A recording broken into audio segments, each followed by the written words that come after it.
Olá, tudo bem com vocês? Eu sou o professor Carlos, professor de matemática, e hoje a gente vai falar sobre grandezas e medidas. Pessoal, quando a gente está falando sobre grandezas e medidas, a gente vai falar em várias situações, tudo bem? Então, olha só, antes da gente começar, dê uma observada que a gente, quando fala de grandezas, a gente vai falar de comprimento, massa, tempo, temperatura, corrente elétrica, quantidade de substância, intensidade, tá? Então, quando a gente chega a falar nesse ponto, a gente fala de algumas coisas, tudo bem? Então, devemos observar que a grandeza nesse primeiro momento, ela trabalha, tá, em diversas áreas, em diversos pontos, tudo bem? Para a gente começar, vamos aos slides. Então, olha aí. No dia a dia, lidamos constantemente, tá, com diversas grandezas, como comprimento, massa, capacidade, temperatura, tempo, entre outras. Entender o que são grandezas, tá? Trabalhar com medidas e estabelecer relações entre as unidades de medidas são ações importantes para a compreensão da realidade. Então a gente pode ver aí, tá? Nessa tabela. A grandeza, a gente vai mostrar aí, tá? Com que a gente vai trabalhar. As unidades, presta bem atenção, unidade de medida. Então nós temos aí não só uma unidade, mas nós temos várias, porque cada uma situação daquela é uma unidade de medida. Então a gente vai trabalhar com várias. Mas no caso que a gente fala, o comprimento é uma unidade, a massa já é outra, tá? O símbolo da unidade é muito importante estar atento para isso aí, tudo bem? Então vejamos aí, a primeira parte. Comprimento. Nós vamos trabalhar com metro, certo? E o símbolo que representa aí é o M, tudo bem? Então a gente vai trabalhar cada um deles. A massa, nós vamos trabalhar o quilograma, então o kg, tá? Que é de quilo. Tempo, nós vamos trabalhar aí o segundo, que é o S. Temperatura, Kelvin, que é representado pela letra K. Corrente elétrica, tá? Vamos trabalhar com amperes, que é representado pelo símbolo A. Quantidade de substância, mol, ou seja, nós vamos trabalhar com ele próprio, o próprio símbolo. Intensidade luminosa, tá? Nós vamos trabalhar com a candela, ou seja, CD. Então a gente pode ver aí, nessa outra parte, que a grandeza trabalha com todas essas áreas aí. Vamos olhar aí, o tempo térmico, tá? Temperatura, tempo, relógio, tá? Peso, balança, tudo que vocês estão vendo aí, calculadora, medida, régua. Então, a treina. Então, quando a gente vê essa parte de grandeza, a grandeza trabalha em diversos campos, tudo bem? A gente não olha só a grandeza como uma coisa simples ali. A grandeza, ela abrange uma infinita área de conhecimento. Então, vamos lá. Vamos a uma questão comentada, que ela está no livro do segundo ano, a prova Enem, na página 81. Diz o seguinte: na alimentação de gado de corte, o processo de cortar a forragem, colocá-la no solo, compactá-la e protegê-la com uma vedação, denomina-se a selagem. Os silos mais comuns são os horizontais, cuja forma é de um prisma reto trapezoidal, conforme mostrado na figura. Então, olha aí. Quando a gente vê uma figura dessa, normalmente, quem vai ao campo, a gente vê como aquela cocheira de colocar alimentação para o gado. Tudo bem?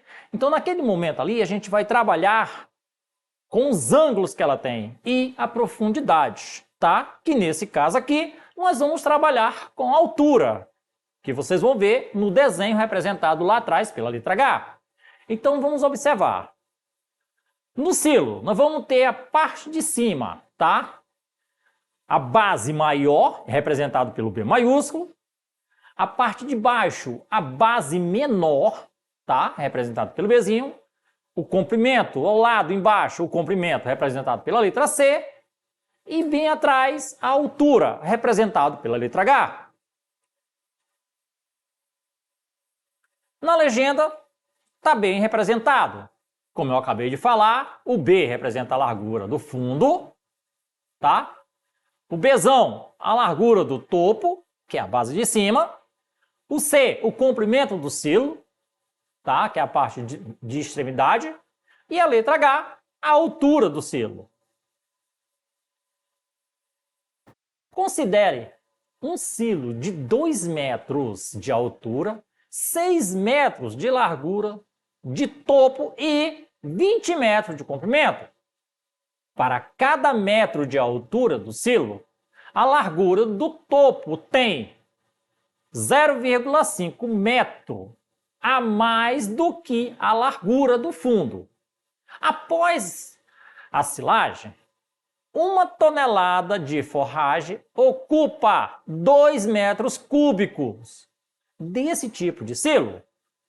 Após a silagem, a quantidade máxima de forragem que cabe no silo em toneladas temos aí 5 alternativas, certo?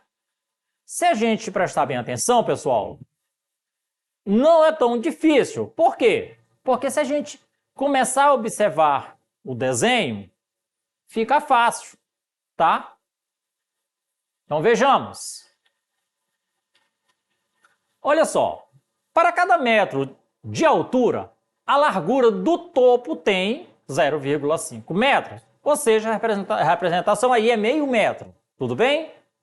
A mais do que a largura do fundo. Assim, em 2 metros de altura, a largura do topo tem 2 vezes 0,5, que é igual a 1. Então, quando a gente fala aí o 0,5, devemos lembrar do meio metro, certo? Então, com multiplicação, fica simples.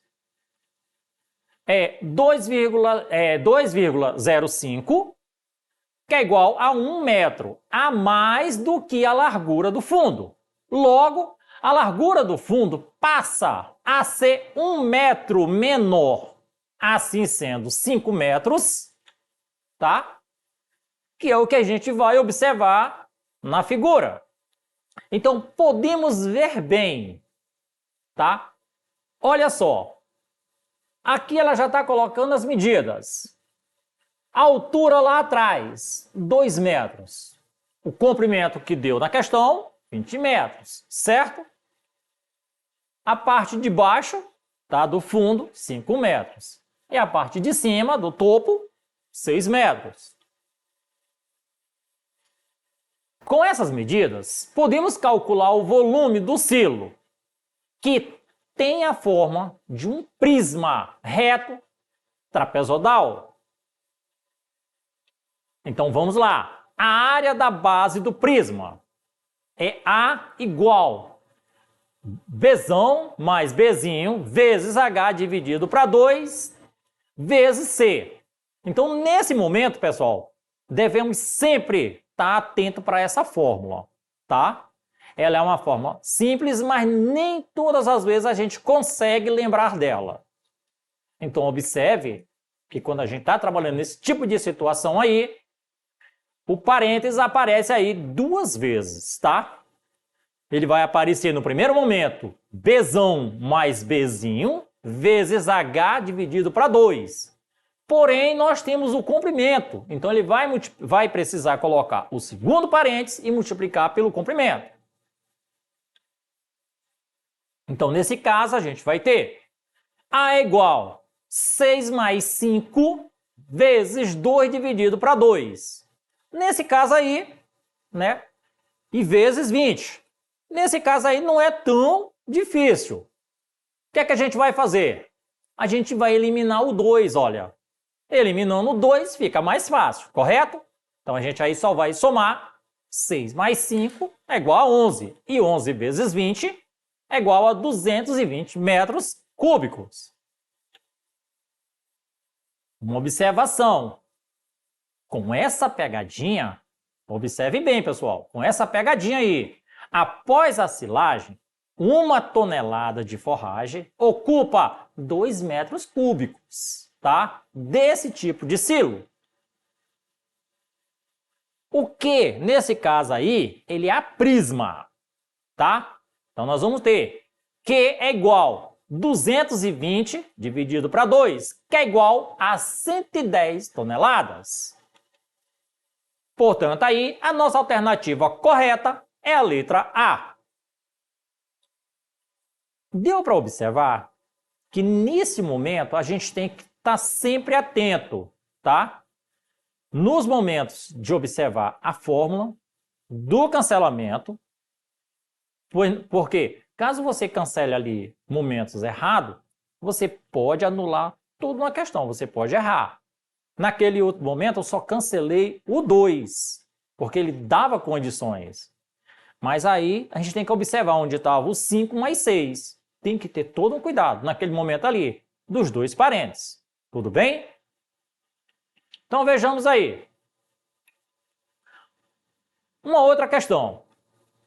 É a questão de número 1 do livro do segundo ano A Prova Enem, na página 82.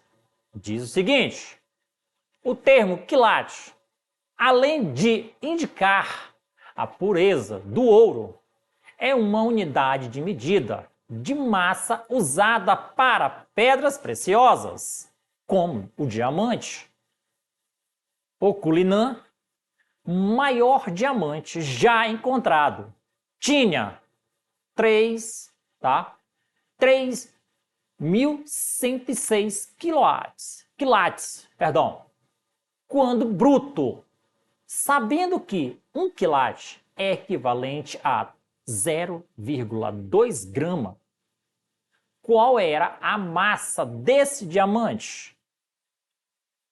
Então, nós temos aí 5 alternativas, certo? Podemos ver, pessoal, que ela não vai ser tão difícil. Por quê? Observem aí.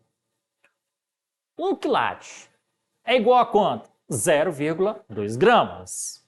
3.106 quilates é igual a quanto? Né? É 3.106 vezes 0,2, que é igual a 621,2 grama. Então, são gramas aí que a gente vai vendo.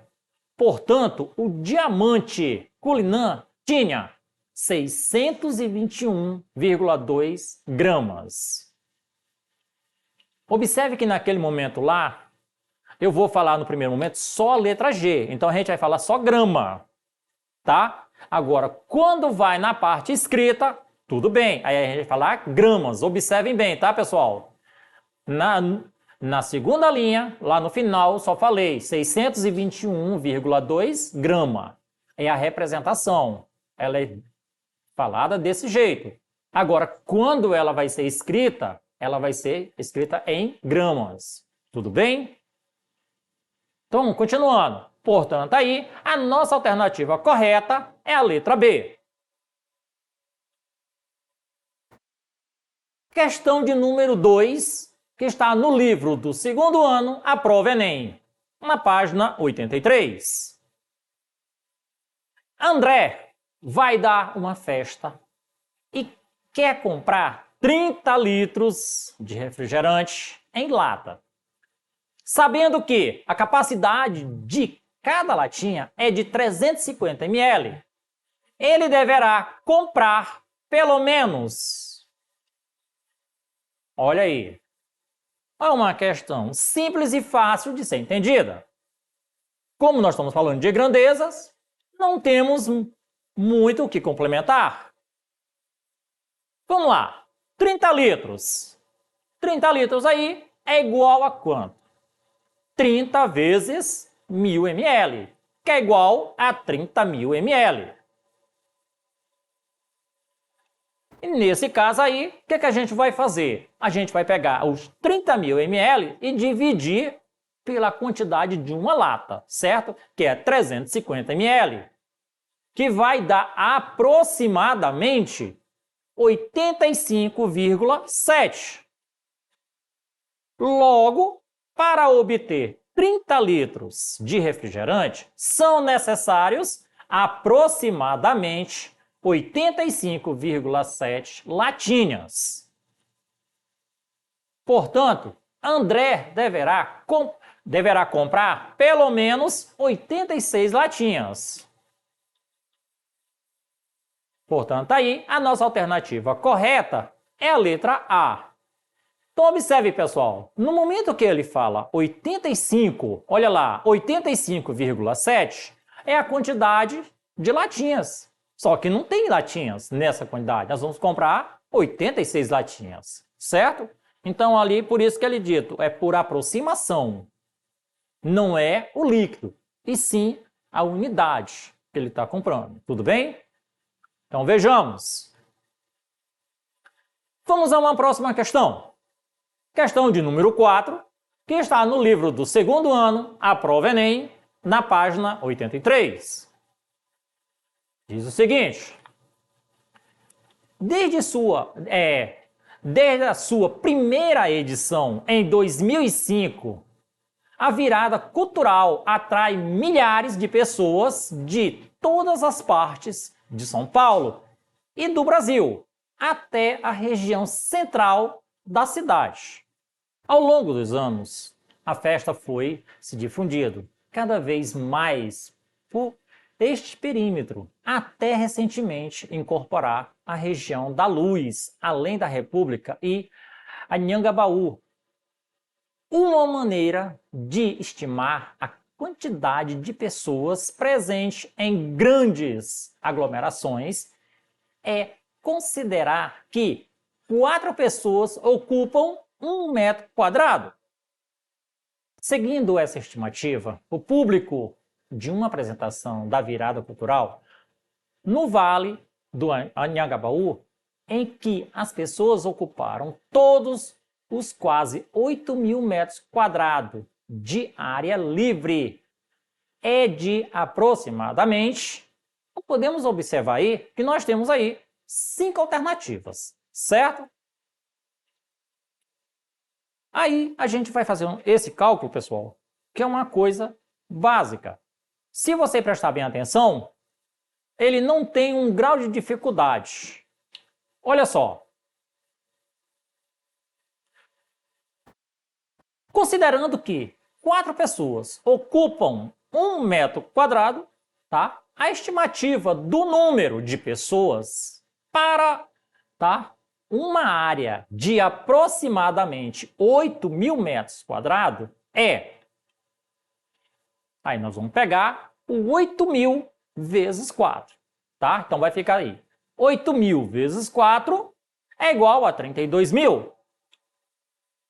Portanto, aí, a nossa alternativa correta é a letra E. Viu como ela é bem simples? Então, ela não tem aquele grau de dificuldade. Tudo bem? Pessoal, essa foi a nossa aula de hoje. Para rever essa aula, acesse as nossas plataformas. E até a próxima aula!